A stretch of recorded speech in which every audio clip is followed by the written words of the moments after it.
আসসালামু আলাইকুম রহমতুল্লাহ। প্রিয় দিনী বন্ধুরা, মৃত্যুর পর আমাদের গন্তব্য কোথায়? একটা গর্ত, মাটি দিয়ে ঢাকা আর চিরনিস্তব্ধতা।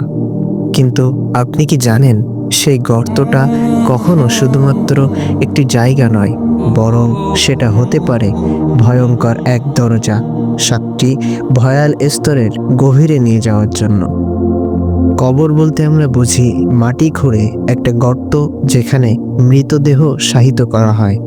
কিন্তু রাসূলুল্লাহ সাল্লাল্লাহু আলাইহি ওয়াসাল্লাম আমাদের জানিয়ে গেছেন, এই কবর কখনো জান্নাতের বাগান হয়ে যায়, আবার কখনো হয়ে ওঠে জাহান্নামের একটি ভয়ঙ্কর স্থান। তিরমিজি শরীফের একটা হাদিসে রাসূল সাল্লাল্লাহু আলাইহি ওয়াসাল্লাম বলেন, কবর হলো জান্নাতের বাগানগুলোর একটি বাগান, অথবা জাহান্নামের গর্তগুলোর একটি গর্ত। তবে আরও গভীরে গেলে কবরের নিচে আছে স্তর। প্রতিটি স্তরে রয়েছে আলাদা শাস্তি, ভিন্ন ভয়াবহতা।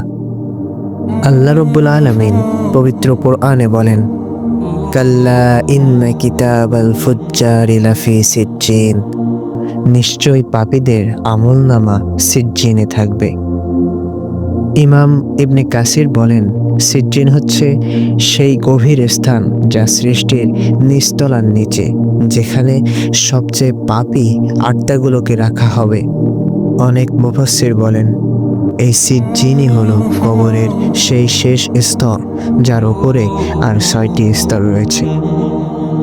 আমাদের সময়ের মানুষ ভাবে কবর শুধু একটা সমতল জায়গা, কিন্তু কবর বাস্তবিকভাবে হতে পারে একজন মুমিনের জন্য প্রশস্ত বাগান, আর একজন ফাসিক বা কাফের মুনাফিকের জন্য চাপ, আগুন, বিচ্ছু, অন্ধকার ও গভীর গর্তের রূপ।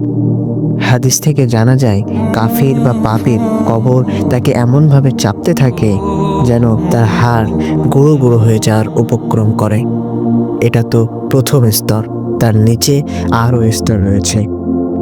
এক এক করে সেই স্তরগুলো প্রকাশ পাবে এই সিরিজে। আপনি শিউরে উঠবেন, চোখে পানি আসবে, আর হয়তো অনেকেই তাওবার পথ ফিরে যাবেন।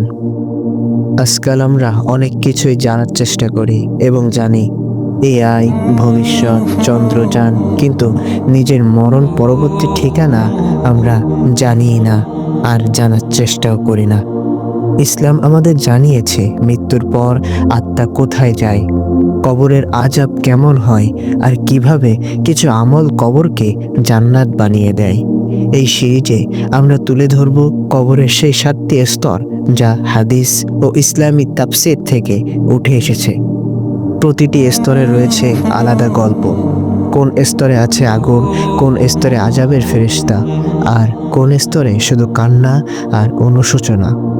দ্বিতীয় পর্বে আমরা দেখব ধ্বংসের অন্ধকার, কবরের সেই স্তর যেখানে মুনাফিক ও নামাজ না পড়া মানুষের জন্য শুরু হয় চিরস্থায়ী শাস্তি। এর পরের পর্বগুলোতে আসছে চাপের স্তর, আগুনের গর্ত, বিচ্ছু ও সাপের গর্ত, এবং শেষ পর্যন্ত সিজ্জিন। এ যেন এক সফর, মৃত্যুর পরে শুরু হওয়া এক ভয়ঙ্কর রাস্তার। প্রিয় ভাই ও বোনেরা, আমরা যদি আজকে ভালোভাবে জীবন কাটাই, এই 7 স্তর থেকে আল্লাহ আমাদের বাঁচিয়ে দিতে পারেন। কবরের অজানা স্তর আমাদের জাগিয়ে তুলুক। ইনশাআল্লাহ দ্বিতীয় পর্বে দেখা হবে, যেখানে আমরা দেখাবো কিভাবে কবরের প্রথম স্তরেই শুরু হয় আত্মার আর্তনাদ। ততক্ষণ সাবস্ক্রাইব করে, লাইক করে পাশেই থাকুন। আসসালামু আলাইকুম ওয়া রাহমাতুল্লাহ।